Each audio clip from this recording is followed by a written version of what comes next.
L'hypertrophie bénigne de la prostate ou adénome prostatique se développe chez l'homme, en général vers l'âge de 60 ans, d'aucuns pensent même plus récent. Alors, c'est une affection très banale. On estime que près de 60 à 80% des hommes de race surtout blanche en sont atteints déjà à partir de 60 ans.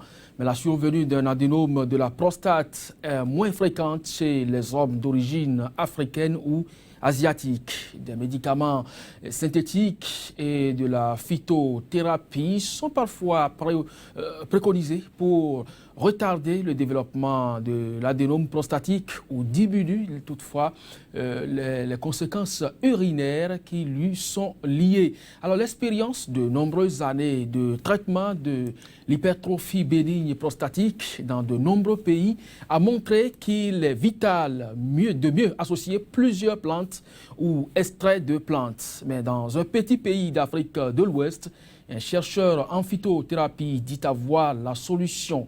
La maladie de la prostate, peut-on vraiment en guérir? C'est une interrogation à laquelle vous réfléchissez. Mesdames, Messieurs, vous êtes sur Sikaï, c'est bien sûr l'émission Angle de vue. Qu'est-ce que la prostate? Qu'est-ce que l'adénome prostatique? Quels sont les signes de l'augmentation du volume de la prostate? Quelles sont les complications liées à l'adénome prostatique? Les réponses à toutes ces interrogations et bien d'autres encore sont pour tout de suite sur ce plateau pour discuter de la prostate. Deux invités, Antoine Simon Gagnon, vous êtes spécialiste en foresterie, président directeur général de l'établissement mondial Saint-Antoine de Padoue, plus jamais la maladie de la prostate au Bénin. Vous êtes aussi phytothérapeute. Bonjour et merci de répondre à notre invitation. Bonjour, monsieur le journaliste. Alors, j'ai également avec moi Pierre Alcantara Zokli, professeur de gestion, fondateur de l'école supérieure de l'entrepreneuriat et de la prospérité Esperanza. Vous êtes un entrepreneur social préoccupé par les questions de santé publique. Monsieur Zokli, soyez les bienvenus également dans le studio de Sika. Bonjour, cher ami Kadjovi. Voilà, mesdames, messieurs, je vous propose donc de retrouver nos invités juste après cette transition.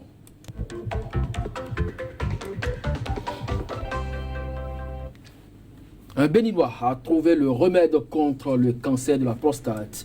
Il a fait ses preuves et continue de sauver des vies humaines.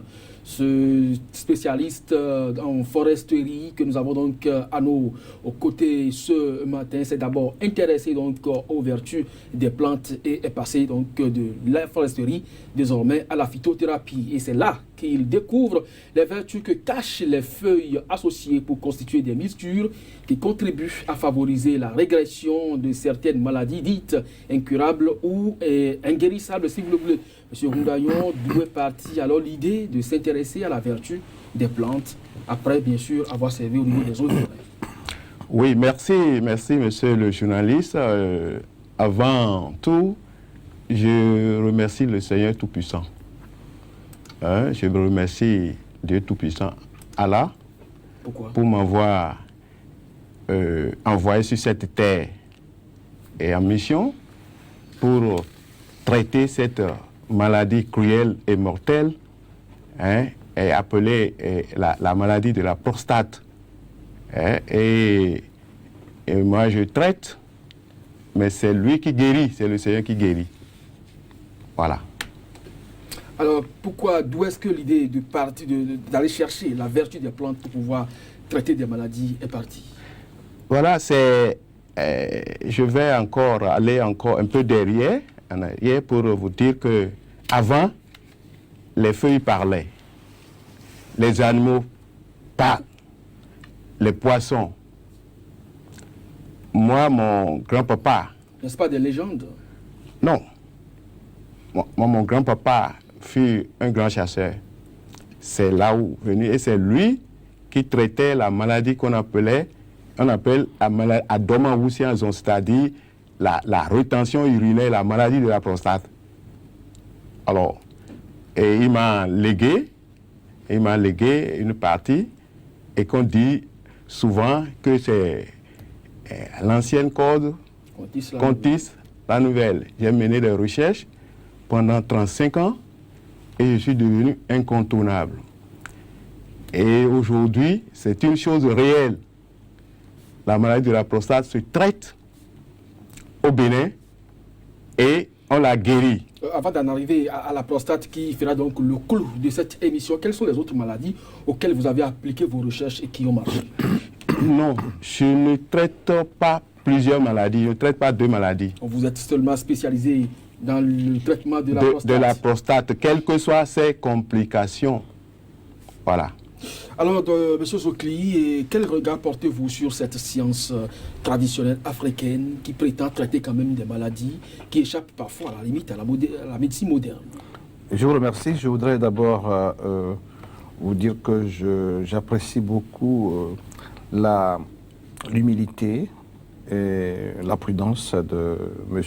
Ndayon, qui dit que lui, il traite la maladie, mais que c'est Dieu qui guérit.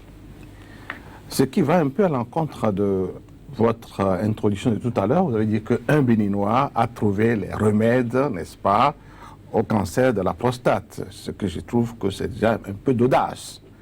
Nous devons rester prudents parce que lui-même, il est prudent.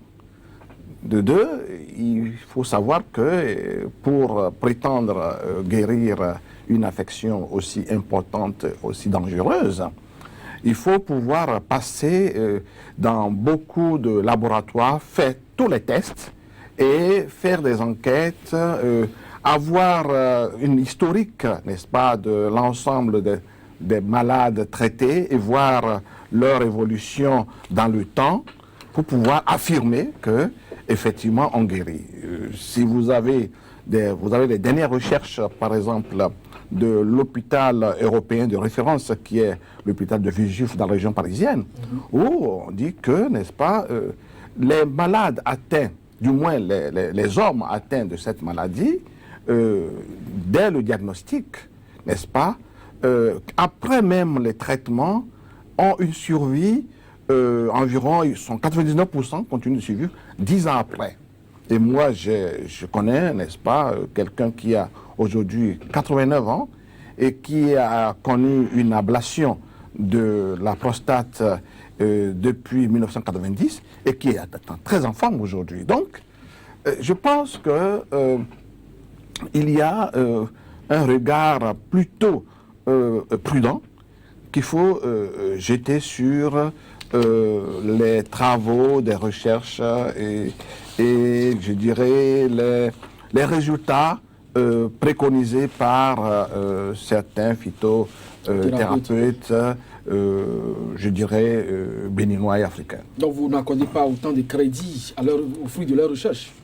Je n'ai pas la prétention de le dire, mais je souhaite qu'ils aillent plus loin dans leurs recherches et qu'ils soient passionnés et qu'ils soient prudents, parce qu'aujourd'hui, face à la démission, je dirais au mutisme des autorités sanitaires de nos pays par rapport à certaines pandémies, certaines maladies de cette importance, il y a une incursion sur le marché de formation sanitaire de beaucoup de personnes qui, ma foi, prétendent inventer tel pour guérir tel, et ainsi de suite. Alors, je crois que c'est vrai que l'absence de plateau technique approprié pour accompagner, n'est-ce pas, certaines affections, certains médecins, ouvre la voie à, je ne dirais pas un désordre, au fait que beaucoup de personnes parfois s'improvisent, n'est-ce pas, guérisseurs de telle ou telle affection. Et je pense que c'est important de faire beaucoup attention pour la sécurité de nos populations. Monsieur Ndayon, Monsieur Zokli a salué votre humilité, mais note toutefois qu'il faut aller avec prudence, 35 années de recherche. Est-ce que vous avez parcouru des laboratoires pour certifier votre produit et garantir effectivement son efficacité? Merci, journaliste. C'est moi qu'on appelle Ndayon Simon Antoine. Moi, je ne suis jamais pressé. J'ai mené des recherches pendant 35 ans, que je viens de le dire tantôt. J'ai parcouru plusieurs laboratoires. J'ai eu d'abord, je ne suis pas venu, entre parenthèses, je ne suis pas venu pour la théorie et moins pour la littérature. je suis venu en tant qu'un pratiquant. Hein? Alors, j'ai parcouru plusieurs laboratoires. Vous pouvez toucher ça la voix. Ça, c'est délivré par l'Université du Bénin. L'examen de toxicité sur les produits de la prostate, c'est moi, c'est ça. C'est signé d'un éminent professeur qui a fait ses chais. Il a amené ses amis de partout, Lomé, partout, pour essayer. Et ce produit est bon. Et ça se traite efficacement. Et guérit. Donc, on ne peut pas aujourd'hui dire que devant moi-même, moi je suis là en personne, hein, et tous ceux-là qui ont leur vision sur moi aujourd'hui sauront que bon, c'est quelqu'un qui n'a souvent pas le temps, ben, qui a accepté de partager, parce que je suis venu aider le monde entier à travers de cette émission. Alors, voilà, M. Zokli, la réaction de M. Ngoundayon qui estime, avec preuve à l'appui, qu'il a fait un test au niveau des laboratoires de l'université la plus grande dont dispose son pays aujourd'hui. Est-ce que vous êtes un peu rassuré par rapport à l'aspect technique de la question? Je suis désolé, je ne suis pas rassuré, et malgré mon amitié et je dirais mon respect pour M. Ngoundayon, je ne suis pas influencé du tout par cela, parce que au Bénin, j'ai reçu il n'y a pas longtemps, il y a moins d'1 an, le ministre de la Santé sur Secret de Prospérité. Et nous avons évoqué ce problème, n'est-ce pas, du traitement du cancer de la prostate. C'est maintenant que le Bénin a décidé, le gouvernement actuel, dans la continuité du gouvernement précédent, vient de décider d'installer au Bénin, je pense, 3 centres de radiothérapie. 3 centres de traitement des différents cancers au Bénin, dont un à Cotonou. Dont un à Cotonou. La radiothérapie, c'est entre autres méthodes de traitement. Tout à fait. Donc, alors, si, comment dirais-je, ce professeur de l'université du Bénin a certifié quelque chose, mais sur quelle base? Est-ce que c'est un cancérologue, un oncologue, un urologue? Qu'est-ce qu'il est? Ou du moins, il dirige quel laboratoire? Quel est le travail de ce laboratoire? Je n'en sais rien. Mais ça ne suffit pas à, ma foi, accréditer la thèse selon laquelle les recherches de notre frère M. Ngoundayon conduisent au traitement efficace et permettant la guérison totale du cancer de la prostate. Non, c'est juste une analyse certainement de la toxicité, n'est-ce pas? Toxicité donc de son produit, mais ça ne dit pas que, eh bien, ça va déboucher sur, n'est-ce pas, la guérison des différents patients traités. Puisqu'il ne s'agit pas encore d'un laboratoire Je crois qu'on va revenir donc, au cours de cette émission sur les limites de ces sciences phytothérapeutiques. Alors, M. Ngoundayon, est-ce que vous avez l'impression que c'est de l'anathème jeté sur vos années de recherche, et comme ça se passe un peu partout sur le continent africain? Nous avons appris que Ghanéen, tout comme Camerounais, avait inventé le vaccin contre le sida, mais jusqu'à aujourd'hui, ça n'a pas été publié. Est-ce que vous pensez que c'est la même chose que vous vivez? Moi, je suis quelqu'un, je vais lentement et sûrement. Vous savez, si je suis ici aujourd'hui au Bénin, c'est parce que j'ai voulu. Les Américains, après le traitement, et ils ont trouvé la guérison, m'ont proposé d'aller servir chez eux. Moi, j'ai refusé. Pourquoi vous avez refusé? J'ai refusé parce que personne n'a l'argent pour faire face à ce traitement. Est-ce que vous voyez? Personne n'a l'argent pour faire face à ce traitement. Et la médecine moderne, Dieu a caché cette maladie à la médecine moderne. Et il menait des recherches depuis des siècles. Mais pourquoi aujourd'hui c'est Ngoundayon, c'est chez Ngoundayon que cela se traite, et puis les éminents cadres, les ministres, les chefs d'État viennent pour faire leur traitement, je dis, nous allons donner les symptômes tout à l'heure. C'est-à-dire, on ira jusqu'au bout de notre émission. Moi, je ne suis pas venu pour la littérature. Vous l'avez déjà dit tout à l'heure. Ça, c'est-à-dire, je sais ce que je fais. Je défie quiconque qui dira à la médecine moderne, pourquoi je traite les andrologues, je traite les professeurs agrégés en neurologie. Mais tout homme est porteur potentiel. D'ailleurs, j'ai été certifié par l'OAPI. Voilà. Alors, M. Sokli, Oui. à l'image du VK500 du Dr Meligan Faga qui a souffert pendant longtemps dans ce pays, est-ce que nous avons parfois en face des cadres complexés qui refusent de reconnaître les mérites de leurs frères qui sont restés au pays? Ah non, non, non, je vous ai dit tantôt que je salue la prudence et l'humilité de M. Ondayon, qui dit qu'il traite, mais que c'est le Seigneur qui guérit. C'est un postulat, c'est important ça. Maintenant, affirmer d'emblée qu'il traite, n'est-ce pas, des gens et que, bon, des chefs d'État, des ministres et autres, là nous sommes dans la politique. Maintenant, lorsqu'il parle de l'OAPI, l'OAPI c'est quoi? C'est l'Organisation de la protection intellectuelle. Le siège est à Yaoundé au Cameroun et qui fait partie, n'est-ce pas, de l'Organisation mondiale. Si vous, cher ami Kodjovi Ametonou, vous inventez quelque chose que vous voulez protéger, vous écrivez à l'OAPI avec les documents, on vous protège. Mais l'OAPI ne certifie pas, là, comment dirais-je, ne dit pas que ce que vous faites, eh bien, la guérison ou les résultats, non, ne concerne pas l'OAPI. L'OAPI vous protège contre d'autres usurpateurs qui viendront voler votre idée, qui viendront voler votre projet. C'est tout, c'est ce que fait l'OAPI. Moi, j'ai inscrit Jeune Entreprise du Management d'Afrique francophone à l'OAPI, Cameroun. Il y a de cela, je dirais, dans les années 1995. Ça fait combien de temps? C'est à peine 21 ans. Mais au niveau d'Espérance à l'université, j'ai fait protéger ça par l'OAPI.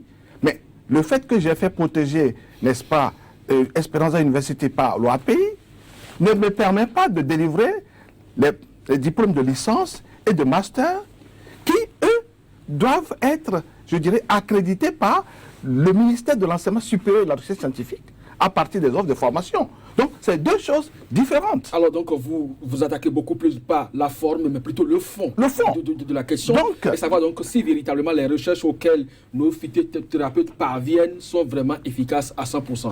Alors, à partir de cet instant, M. Ondayon, quelles sont les preuves dont vous disposez aujourd'hui? Parce que vous avez évoqué des personnalités politiques sans pouvoir les nommer, que vous avez guéri et même d'autres patients venus de l'étranger. Quelle est alors la preuve d'efficacité dont disposez-vous aujourd'hui pour, en tout cas, apporter un peu de réponse à C'est que mon frère, je ne sais pas si il est mon grand frère, sinon moi je suis de 1939. Je dois avoir 77 ans, hein, en plus de quelque chose. Vous voyez, encourager, c'est qui est encourageable. Quand on parle de tout ça là, les professeurs, les chercheurs, le groupement, le regroupement des chercheurs, ont mis à ma disposition, après avoir les traités. Est-ce que vous voyez, d'autres ont été jusqu'à la pipertomie. Les 2 testicules ont été amputés.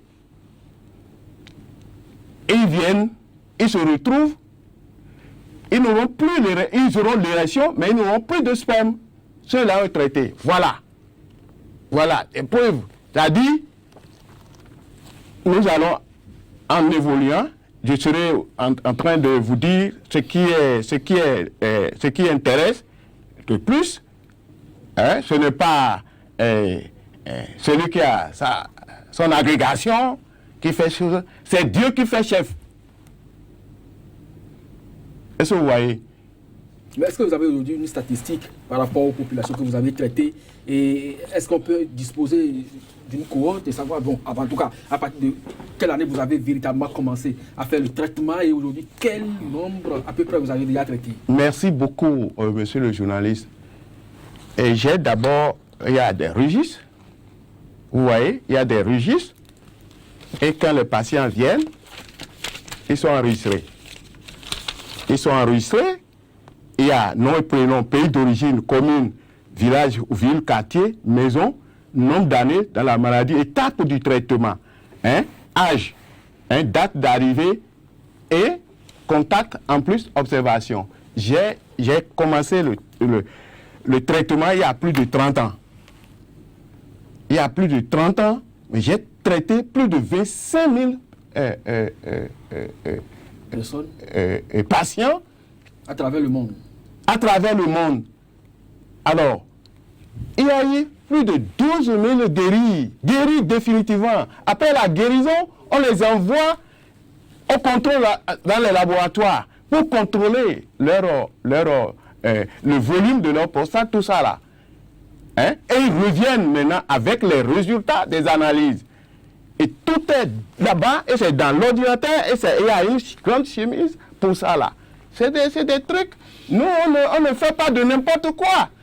Alors, M. Sokli. Bon, écoutez, je pense qu'il faut restituer le débat. Oui. Moi, je dis ceci. On est toujours dans le débat. Moi, je dis ceci. Les travaux de M. Houndayan, je les respecte. Ça, c'est incontestable. Mais nous sommes dans une démarche scientifique. Nous savons au niveau international, tout au moins au niveau occidental, qu'un homme sur 7 passe le diagnostic au niveau du cancer de la prostate. Un homme sur 7. Tout au moins. Ok, ça on le sait. On sait que lors du diagnostic, pendant les 5 premières années, 95% de ceux qui ont été diagnostiqués continuent de vivre. Et ça, c'est d'après la médecine moderne. Ça, on le sait également. Vous pouvez la voir partout. Et tout récemment, j'ai rencontré dans un hôpital européen un jeune Béninois, un cancérologue, qui me dit, monsieur, des malades que nous avons traités, il vient de Lyon. Un jeune cancérologue béninois, né à Paris, des parents béninois vivant à Paris, me dit,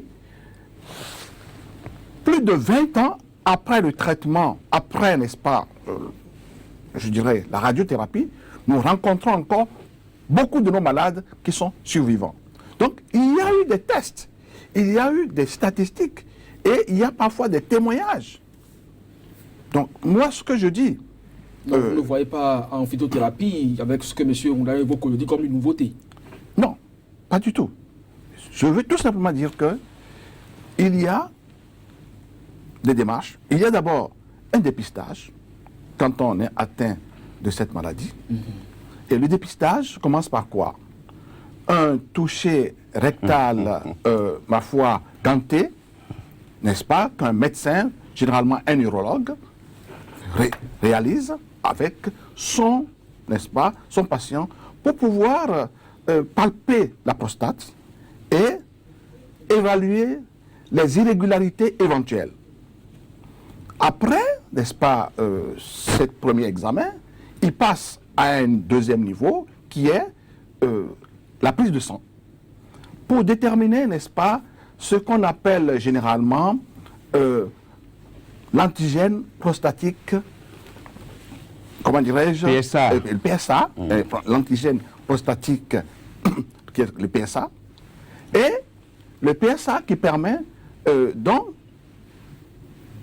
la substance peut, n'est-ce pas, engendre, dont le taux, n'est-ce pas, peut permettre de savoir où est-ce qu'on en est. Mais après, n'est-ce pas, ce PSA, on va encore à un autre examen qui est, n'est-ce pas, ce qu'ils appellent généralement l'échographie transrectale, pour pouvoir encore voir le volume. Et à partir de là, on arrête le dépistage. Et beaucoup de gens font ça, en général, à partir de 35-40 ans, pour éviter. Mais le diagnostic commence réellement par la biopsie. Et la biopsie, là, nous sommes déjà à un niveau où on est sûr qu'on a un malade qui est atteint de ce cancer-là.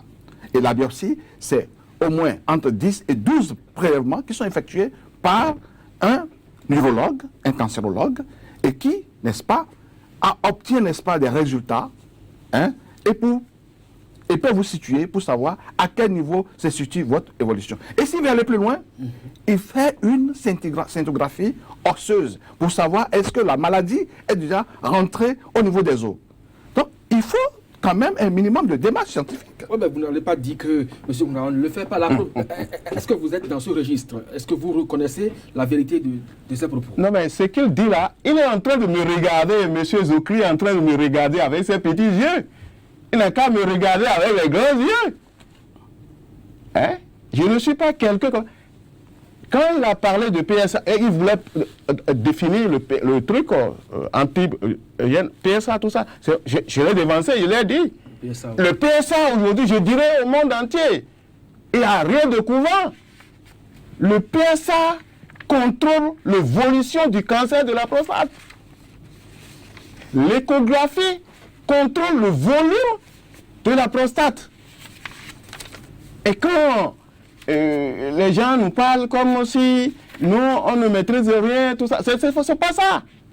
Il faut d'abord, quand les patients viennent, sinon ils prennent rendez-vous, je leur demande, puisque nous n'avons pas encore les appareils adéquats, les Américains ont promis, ils vont emmener, et l'établissement aura tout ça là. Est-ce que vous voyez? Si les gens prennent rendez-vous, je les oriente d'abord vers un neurologue. Pour passer toutes ces étapes d'abord. Toutes ces étapes. Et là, vous avez le résultat sous la main. J'ai les résultats et je leur demande d'aller prendre leurs photos. En plus, la vue. Parce que quand ça vient là, l'homme devient dépéri, tout ça là.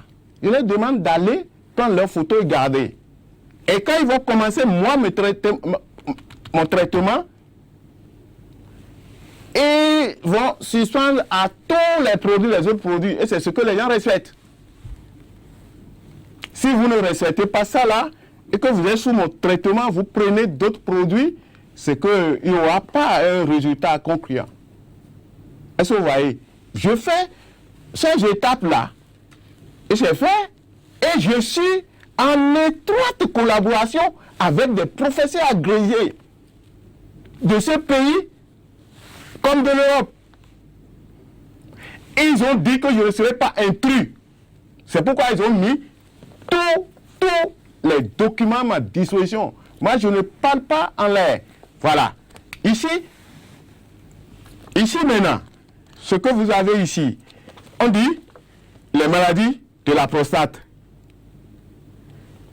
Deuxième édition, diagnostic et traitement. Eux, ils disent, ces partenaires-là, ils disent que eux, ils mènent des recherches et ils traitent, mais ils n'arrivent pas à guérir. Que c'est le bénéficiaire qui traite cette maladie et la guérit. Voilà, c'est ça. Donc je vais vous dire, vous m'excusez, hein? Oui, je vais vous dire, on ne peut pas traiter la prostate pendant 5 mois. S'il n'y a pas le cancer, la prostate, à partir de 6 semaines, de 2 à 6 semaines, l'intéressé doit se retrouver. Est-ce que vous voyez? On ne perd pas la prostate. Pourquoi? Voilà. Ce n'est pas moi qui ai écrit. J'avais sorti un message. Entre-temps, il y a de cela 15 ans, les gens voulaient m'enlever. On m'appelle pour me dire, vous voulez nous affamer. Voilà, maintenant c'est confirmé. Qu'est-ce qu'il y a écrit là? Il a écrit, ils ont mis traitement effratif. Selon moi, le traitement effratif consiste à imputer l'organe malade des autres organes. Ils sont allés loin. Ils ont dit l'intervention chirurgicale et les autres traitements effratifs sont du ressort de l'urologue. Vous me suivez? Alors, ces interventions sont généralement inefficaces. Ce n'est pas moi qui ai écrit, je vais te donner, vous allez jeter un coup d'œil, mon frère. Alors, ils ont dit, la chirurgie en particulier devrait être évitée, sauf en présence d'une indication bien précise, comme une sténose du col de la vessie ou un rétrécissement de l'urètre. Alors, le rétrécissement de l'urètre, c'est ça, moi, je traite. C'est ça qui tue tous les hommes. C'est ça, quand vous avez les difficultés de la prostate, ça commence comment? c'est lorsque vous urinez, vous éjaculez. Ces deux liquides passent par la prostate. Moi, j'ai banalisé le truc, je l'ai simplifié. Et j'ai simplifié la prostate quand je dis la glande, tout ça là. Moi, j'ai simplifié, je dis, je l'ai donné un nom. Notre filtre, la pompe à essence. On va retrouver donc la pompe à essence tout à l'heure dans ses détails, dans ses développements et tout ce que cela engendre comme conséquence sur la vie sexuelle de l'homme et comment M. Houndayon peut apporter la science et sa contribution et si véritablement la médecine africaine a réussi là où la science moderne a échoué. Mesdames et messieurs, ce sera donc tout pour la première partie de cette émission. Retrouvez-nous dans un instant juste après le flash de l'information. Le Parlement burundais a massivement approuvé mercredi un projet de loi prévoyant que le pays se retire de la Cour pénale internationale, marquant une nouvelle étape dans son isolement croissant vis-à-vis de la communauté internationale. Le texte a ensuite été présenté au Sénat et adopté à l'unanimité, 39 voix sur 39 votants. Un retrait du Burundi de la CPI serait une première dans l'histoire de la Cour. Le gouvernement sud-soudanais a qualifié de pur mensonge des rumeurs se propageant sur la mort du président Salva Kiir. Des ondits qui suscitent une vive inquiétude dans le rang de la population sud-soudanaise. Il a fallu un démenti du ministre de la Communication, puis une apparition du président paradant à bord d'un 4x4 dans les rues de Djouba pour soulager la tension. Au moins 10 personnes ont été tuées en début de semaine et plus de 50 blessés dans des affrontements entre le mouvement islamique du Nigeria, groupe chiite et les forces de sécurité dans l'est de Katsina, au nord, a déclaré un porte-parole du mouvement. La vague de violence s'est propagée dans plusieurs États du nord du Nigeria en ce jour de l'Akura, fête religieuse particulièrement suivie dans la mouvance islamique chiite.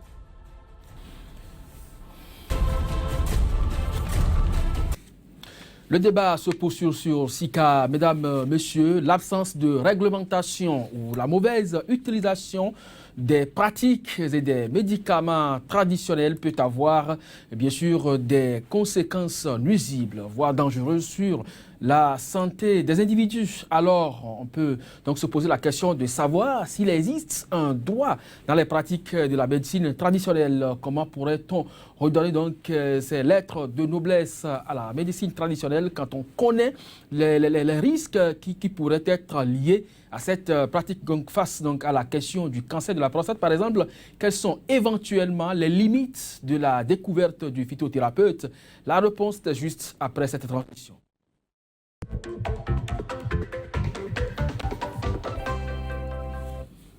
Le débat, c'est toujours avec Antoine Simon Houndayon et Pierre D'Alcantara Zocli, mes invités qui sont sur ce plateau. Et nous parlions depuis le début de cette émission du cancer de la prostate et ses éventuelles guérisons possibles avec une invention de spécialiste en foresterie, M. Simon Antoine Houndayon. Alors, vous parlez donc du filtre humain que constitue donc l'organe sexuel masculin.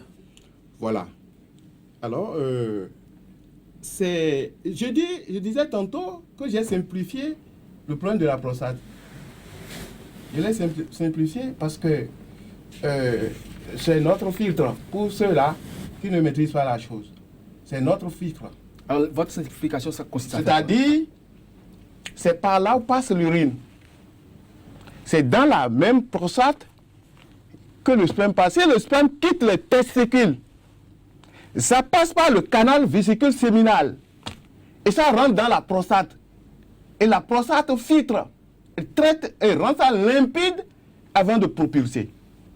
L'urine rentre dans la prostate, quitte la vessie, ça rentre dans la prostate. Et la prostate maintenant traite afin que le sphincter ne trouve ses fonctions et propulser. Mais à chaque passage de ces deux liquides, laisse souvent un dépôt dans la prostate. C'est très simple. C'est ce que les gens ne maîtrisaient pas depuis des siècles. Elle laisse un dépôt dans la prostate. Conséquence? Et ce dépôt-là s'accumule petitement pendant 15 ans. Je vous donne un exemple. Prenez le seau dans lequel vous mettez l'eau, hein, et laissez ça pendant 72 heures. Moi, je suis un chercheur. Pendant 72 heures. Mettez la main dans le seau devient gluant. Même le bol que vous mettez à la surface de l'eau, ça devient gluant, le bol, le bas. Alors, c'est la même chose que nous rencontrons dans nos prostates. Et que c'est quand il y a congestion, et quand ces deux liquides s'accumulent, les dépôts s'accumulent pendant 15 ans, alors, ça commence par donner des signes. Vous allez commencer par avoir la panne sexuelle. Panne sexuelle, faiblesse sexuelle, c'est deux choses distinctes. Panne sexuelle, c'est quand l'intérieur de la prostate commence par se congestionner sale et que ça rend le sang noir. Monsieur Zokri disait tout à l'heure qu'il y a problème du sang pour les analyses du PSA. Oui. Voilà, le sang devient noir. Et quand le sang devient noir, tout le corps est affecté. Vous allez commencer par avoir la panne sexuelle. Panne sexuelle, le sang, le début là, vous avez l'érection, ça bande. Est-ce que vous voyez, ça bande. Mais quand vous allez vous rapprocher d'une femme, ça se teint.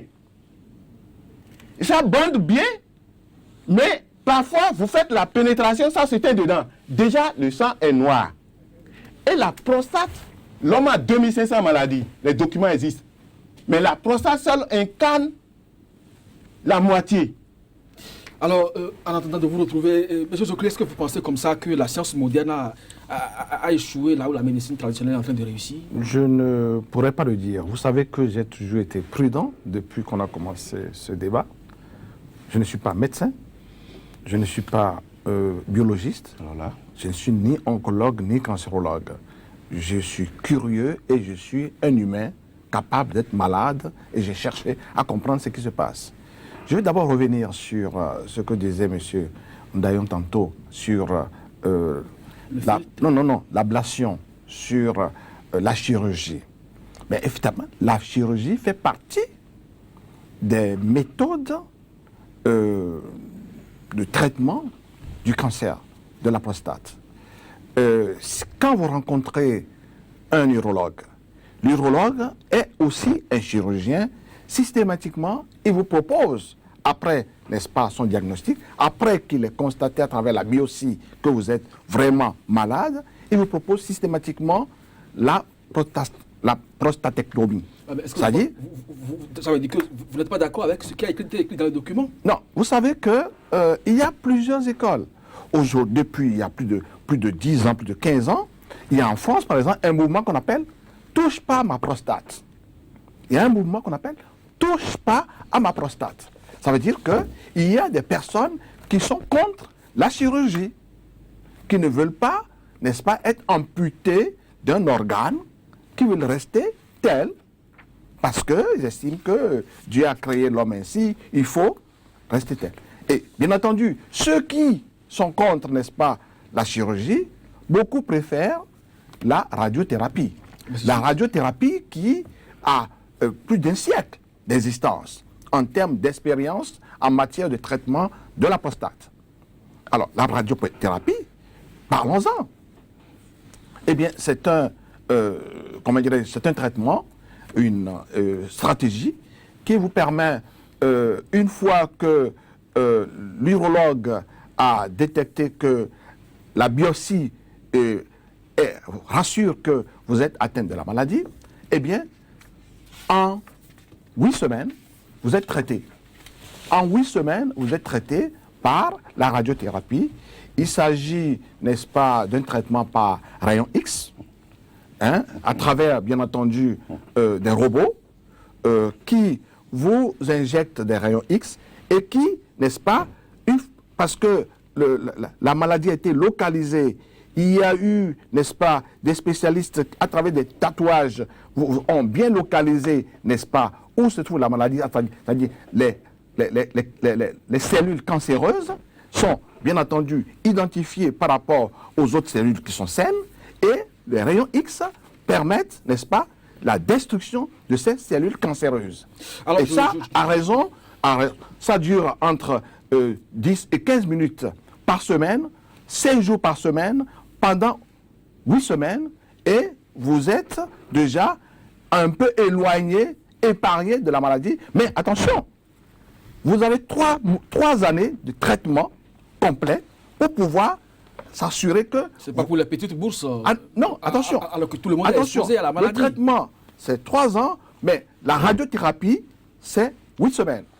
Et pendant 3 ans, vous avez, n'est-ce pas, des médicaments que vous prenez, dont il y a un spécifique qu'on appelle Enatoné, qui c'est à un coût, que vous prenez tous les 3 mois, et vous avez la possibilité d'avoir une surveillance régulière au moins tous les, comment dirais-je, tous les 3 mois pour connaître, n'est-ce pas, votre taux de PSA. Mais sachez déjà que après les 3 mois, après d'abord la radiothérapie et les premiers 3 mois du traitement par Enatoné, eh bien, vous avez déjà votre taux de PSA qui baisse. Oui, c'est ce que vous détenez aussi comme connaissance. Je rappelle que le livre que M. Ndayon a sous la main date de 2013, donc de 3 ans seulement de vieillesse. Donc tout le monde peut aussi le consulter. Donc c'est un document récent. Et si donc l'information y figure, c'est bien parce que les chercheurs en sont arrivés à cette conclusion. M. Ndayon, est-ce que vous pensez aujourd'hui que les gens peuvent faire confiance, ne serait-ce qu'à 90% à votre pratique? À 95%, bientôt 100%.